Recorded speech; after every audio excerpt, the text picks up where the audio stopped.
Merhaba. Sonra başın. Eyvallah çok şükür ha işte o var. Valla meydiye. Xoda. İnşallah hep geri hep beyin. İnşallah. Xoda ver rozu var. Bakın. İnşallah. İnşallah. Aman da prada mı holdum bir. Çava deprem mi devam? Evet çağır handama. Hanım. Vereyim. Allah Allah. Huda selamet ya hayırlı bir şey neştara. Yani 3-4 tane ufak çocuğu var, bir yaşlı kadın var. Ya bu şekilde burada nasıl yaşayabilir? Yani ne olacak yani? Evin içini gör, yemin ederim sen dersin ki burada durulur mu yani? Bu taş ev var kalmış. O var. Yani bu da ağır hasarlı, o da ağır. Bunlar o zaman yani biz yıkmıyoruz dediler, içinde kalıyorlar.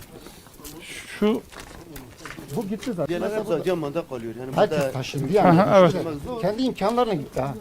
burada evler hepsi yıkık. şu Bu da ağır hasarlı. yıkmamışlar ama. Yıkmadılar, sadece yıkmadılar yani. Tamam. Ha orada illa olmuyorsa Tokyo vermişler, örnek köy vermişler, bahçe köyünü vermişler, bizi de versinler. Biz buna da razıyız yani. Hakkımız neyse de öderiz yani tıkır tıkır öderiz. Da kaçtı gitti. Hatta bunun şunu da söyleyeyim. Burası iki kardeşin evidir. Ramazan Reşat Evet, benim evim yalnız babamızın evi de Babasının tapu geldiği evi, zaman tapusu. benim üzerime yapmışlar. Tamam. Benim üzerime yaptığı için kardeşime vermiyorlar. birine hak verirler, birine vermiyor. İkisi beraber oturuyor. 2 tane abone saati var, elektrik saati, 2 tane abonesi var. Ama yine de vermiyorlar. Yani diyor tapu Şu anda ben AFAD'a gidiyorum, çevre şehirciye gidiyorum. Diyorlar ki senin evin altında ahır yok. Bak burası komple evde. Şahit köylü burada yani. Buralar yıkıldı yani. Üstü evde. Şu seviyeye kadar evde. AFAD yıktı burayı. Altı ahır mıdır değil midir? Bunu sizi kameracılar siz gösterebilirsiniz. Burası ahır mıdır değil midir? Belediye'de görüştük. Yemin ederim Allah rızası için Milletvekilleri yemin Bir şey ediyorum ki- demiyorlar mı size? Yok. Kimse ya cevap aslında alamıyor. Kömür Cevap Belediyesi'ne takılık kalmışlar. Kömür Belediyesi izin vermiyor. Biz oraya yapmıyoruz. Başka yerimiz de yok. Yani gittik başka yapılacak yer yok. Gerçekten gülüyor. Tamam durma dur. Aleykümselam. Hoş Hadi geldin. hoş bulduk. Hadi çavanın başın. Milletvekilimiz. Allah merhaba çavanın başın. Geçki merhaba. Ha, çocukları bunlar. Daha 2 tanesi de öldü şu Merhaba. anda. Başka bir şey değil. Şu zaten şeydir. Şey burası. Geçebiliyor muyuz? Müsait midir? Gel. Müsaade etmişiz. Budur yani. Ha budur. Yaşadığı yer bu. Ayıptır söylemesi banyosu, tuvaleti. Hı hı. Banyo tuvaleti bu. Böyle bir hayat işte. Ermacı mı az farklı? اشتغلوا ما كانوا Juvara hani lazım. تستوى كامي هوني واشتغل حكي yardımcı معنا بيتشنا İnşallah tişteş mata كان mülke. يهورنوا وقداورة ما جيرا Bari. وام سيفيد بوني ورافع استعمار التين قواعد جنگ بيتشنا Hayram hatırı iş buyba. İnşallah çara seri hobini binerim keri ve ben. ولا دا عم بيتشوا İnşallah. İnşallah. Kudaş razı. Ya bizim hakkımızı versin. Gerçekten hak sahipliğim varsa ben hak sahipliğimi versin. İlla burada versin demiyorum. Burada verebilir, şurada verir. Yeter ki bana yer yapsın versin yani. Diyor ki burası diyor sizin yeriniz. Zamanda diyor buraya ekmişsiniz, biçmişsiniz diyor bu sizin yeriniz. İnkar etmiyorum. Ama diyor devletin bana verdiği sınırı diyor ben sınırımı size kabul etmiyorum diyor. Diyor size Ekim verdiğim- biçin ama benim belediyemin sınırıdır diyor. Ha diyor belediyemin sınırı. Ya belediyesin ama sen sınırımı aşmışsın. Sen sınırımın içine geçmişsin. Afet olmuş, deprem olmuş. Ama şimdi bir şey söyleyeyim mi? Sizin muhatabınız belediye değil. Bu Değil, işi değil. çözecek olan devletin kendisidir. Ya, Bakanlık bu işi yapacak. Ya oranın sınırlarını değiştirecek.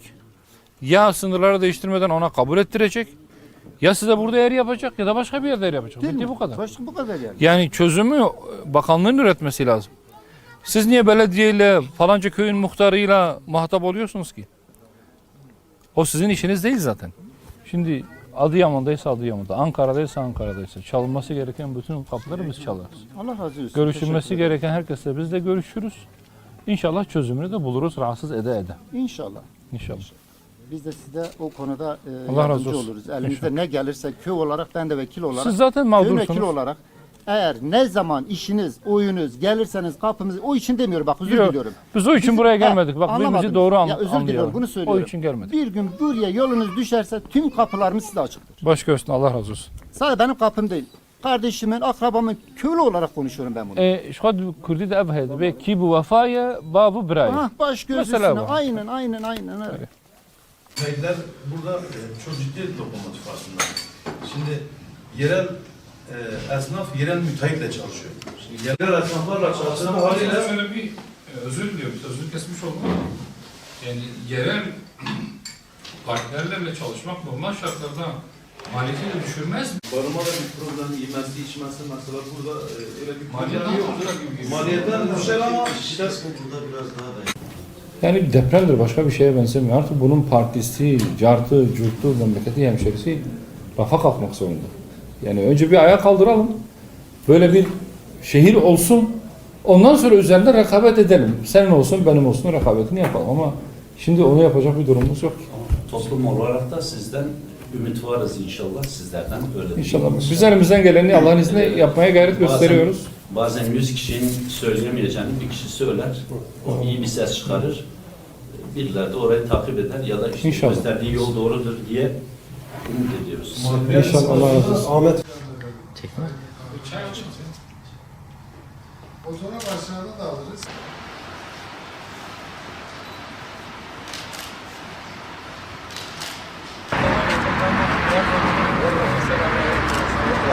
Aleyküm. Hoş bulduk. Tabii nasılsınız? İyi misiniz? İktidar değiliz, İktidar Partisi olmadığımız için kalem elimizde değil hani şunu şu kararımızla düzeltelim ya da değiştirelim. Bunu elbette söyleyemeyiz ama en azından yetkililerin makamında sözümüz geçerli. İletişimimiz de var. Yaptırabildiğimiz kadar milletin hayrına olan işleri hükümete yaptırmaya çalışıyoruz. İyiliklerini de tabii ki göz ardı etmiyoruz ama yanlışlıklarını da sümenatı etmiyoruz, ettirmemeye gayret gösteriyoruz. Neticede devletle, hükümetle, siyasetle milletin hizmeti için var. Millete hizmet için var. Böbürlenmek için, kibirlenmek için, menfaat elde etmek için değil. Kim gibi bu vazifeyi layıkıyla yerine getirirse ne mutlu ona. Biz de kendi bünyemizde, kendi çapımızda bu vazifeyi yerine getirmeye çalışıyoruz. Rabbim bizleri mahcup etmesin, bizleri milletimize de layık eylesin. Her ne kadar Batman vekili olsak da anayasa gereği bütün Türkiye'nin aynı zamanda vekiliyiz ama her yere elimiz uzanmıyor, her yere gücümüz yetmiyor. Gücümüzün yettiği, elimizin uzandığı yerlere yine gücümüz nispetinde ulaşmaya çalışıyoruz. Siz değerli muhtarlarımızla da bir araya gelmekten bu anlamda şeref duyuyoruz. Mustafa Bey'in zaten bir sürü notu vardı. Biz zaten gelmeden evvel sanırım bütün muhtarlarla görüşme turunu tamamlamıştık. Tabii sizlerin, Mustafa Bey'in bize göstereceği yolda yönlendireceği şekilde Adıyaman'ımıza da bir faydamız olursa ne mutlu bize diyeceğiz. Valla